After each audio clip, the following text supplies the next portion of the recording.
When we talk about fan service in this feature, we don't mean that kind of fan service. In truth, the definition of fan service varies greatly. Fan service is any sort of content, inclusion, or entire game that is designed and created to please the fans. This can take the form of references or nods to other titles in a series.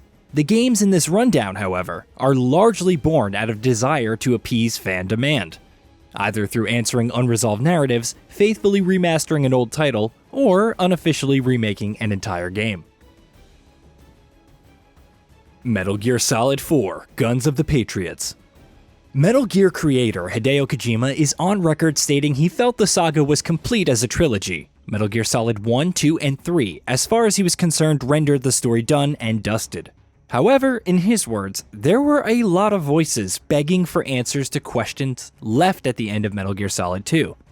So what else is he going to do but create Metal Gear Solid 4: Guns of the Patriots? A whirlwind conclusion to Solid Snake's story, bloated with agonizingly long cutscenes, convoluted plot, and mesmerizing action sequences. You know, things longtime fans of Metal Gear know and love. In short, Metal Gear Solid 4 is Kojima's magnum opus, a work of art designed solely to appease fans. Seemingly every character makes at least a cameo, police note references are aplenty via posters and Meryl's story arc, plus AI support droid Metal Gear MK2 is clearly reminiscent of Snatcher, with Kojima stating explicitly its design is to service the fans. Sonic Mania. Built from the ground up as the ultimate homage to timeless side-scrolling Sonic the Hedgehog, Sonic Mania redesigns and remixes classic zones, adds its own original levels, and freshens up the series' amazing music. It's clear the game was designed by Sonic fanatics, developers previously known in Sonic fan game creation. Sonic Mania is the perfect love letter to Sonic and his fans, who have, let's be fair, endured a run of sometimes patchy 3D games. A regression back to the 2D glory days was just the tonic required to propel the blue blur forward. Tony Hawk's Pro Skater 1 and 2.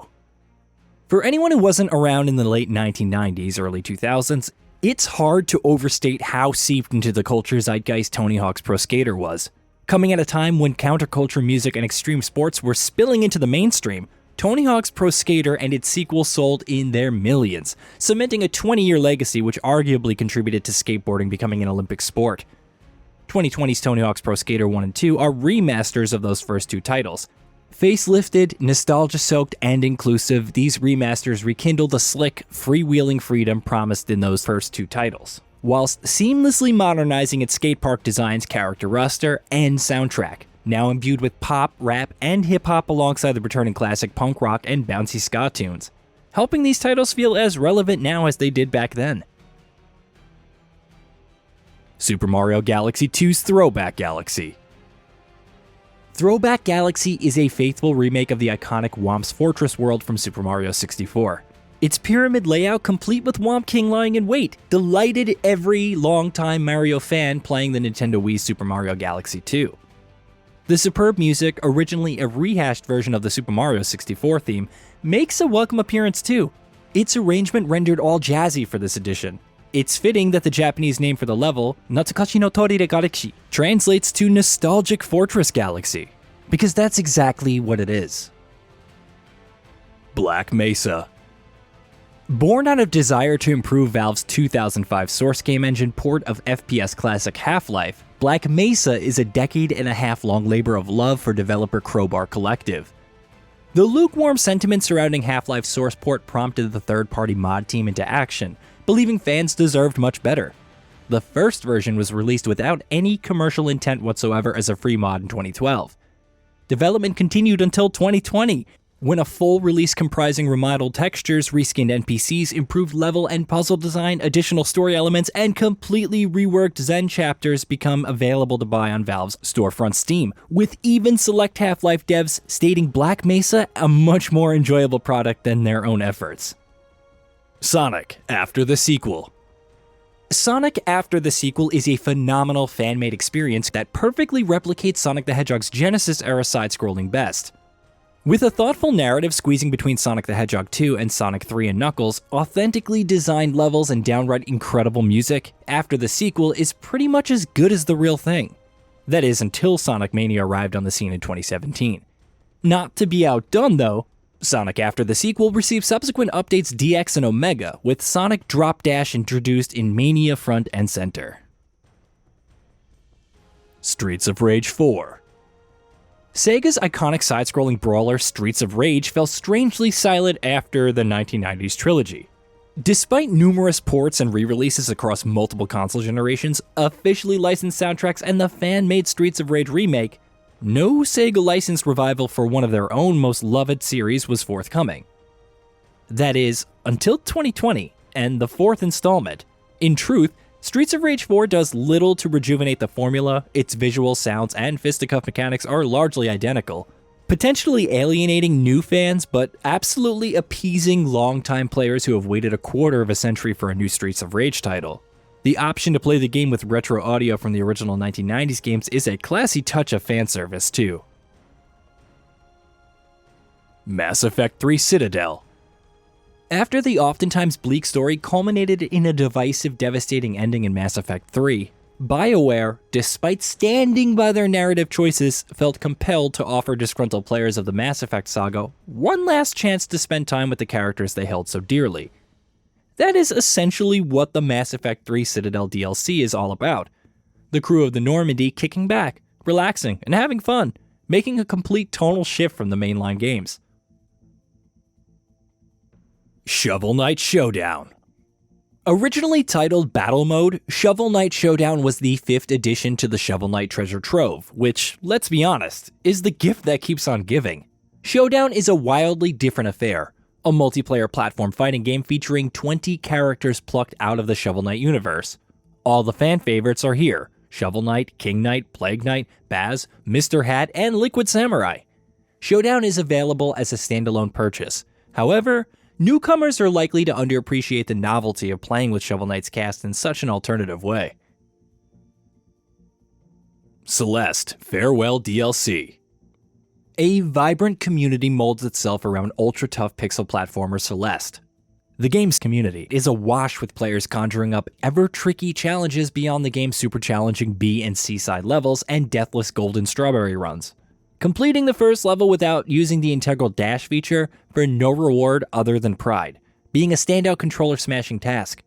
The development team, acknowledging fans' appetite to continually up the ante, released Celeste's Farewell free update DLC, and with it an astronomical rising of the bar complete with new, highly technical maneuvers. Make no mistake, Farewell is punishingly hard. It's a risky design choice for the layperson, of course, but Celeste's assist mode softens the blow for those struggling to see it through to the end.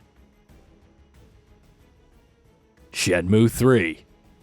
On the one hand, Shenmue creators use Suzuki's reluctance to eschew Shenmue 3's mundane nature and instead evolve it into something more modern could be perceived as stubbornness. On the other, however, longtime fans of the series fully expected a slow burner. They looked forward to strolling through daily routine, having the same conversations every day, collecting capsule toys, and driving forklift trucks. If it weren't for its attractive facelift, it'd be like it was created in 2002. Most newcomers won't understand the appeal. No, Shenmue 3 is for the fans who waited near enough 20 years for a chance to spend time with Ryu once again on the trail of his father's killer. And from that regard, Shenmue 3 didn't disappoint. Resident Evil 2. After nullifying the dread zombies imposed in the action-oriented Resident Evil 5 and 6 before reinventing the series in the zombie-less Resident Evil 7, Capcom went back to the series' roots to scare fans in Resident Evil 2's 2019 remake. The game's modernized features have been designed with utmost respect to the original. The third-person camera hugs the shoulder of the player, replicating the claustrophobia of the original's fixed camera. Environmental design choices obscure horror out of view, again akin to the original's fixed camera angles. Zombies and lickers absorb bullets in an environment where ammo is super scarce. All the tension and atmosphere that makes the original so infamous is back for modern audiences, and longtime fans of the series couldn't be happier. Final Fantasy VII Remake. The opening of Final Fantasy VII's 2020 remake is a clear statement of intent by Square Enix. This game is going to tug the heartstrings for fans of the iconic 1997 title. In the original, the memorable opening sequence finds Cloud, Barret, and their cast of Avalanche Echo terrorists storming the Sector 1 Mako reactor. For the remake, this outstanding opening is reimagined to jaw-dropping effect, almost scene for scene. We get a closer look at Midgar before zooming in on Aerith, before hurtling past Shinra Tower to join Cloud and Barret on the breakneck train. Reliving that opening sequence in high definition is a high watermark for fans, and certainly would appease any doubters as to the remake's necessity. Forza Horizon 5 Hot Wheels. Forza Horizon has a much-loved history of planting the iconic toy cars along with their plastic roads into their visceral open worlds. Last year's Game of the Year for many, Forza Horizon 5 has just added this long-awaited feature in the form of Horizon Hot Wheels DLC pack, containing over 80 unique snappable track pieces plus 10 extra cars with bonus Hot Wheels Heat event missions. The Hot Wheels DLC pack is the perfect way for players to get extra mileage out of this already stellar title. Shadow of the Colossus. Remaking such an important and seminal a title as Shadow of the Colossus was a tender business for Bluepoint Games. Shadow of the Colossus is one of those titles which has a vast emotional impact on most who play it, so their voices need to be heard and acknowledged if a remake is going to succeed. Thankfully, the devs at Bluepoint, who are massive fans of the game, it must be said, were very active in the Colossus community, regularly engaging in feedback across forums, putting player suggestions front and center for their design choices. Few would disagree their achievements are mind-blowing, with Shadow of the Colossus arguably being one of the best remakes ever made. Did you know that we at GamingBolt upload new videos every day? Stick around, drop a like, subscribe, and let us know what kind of content you'd like to see in the future with a comment below.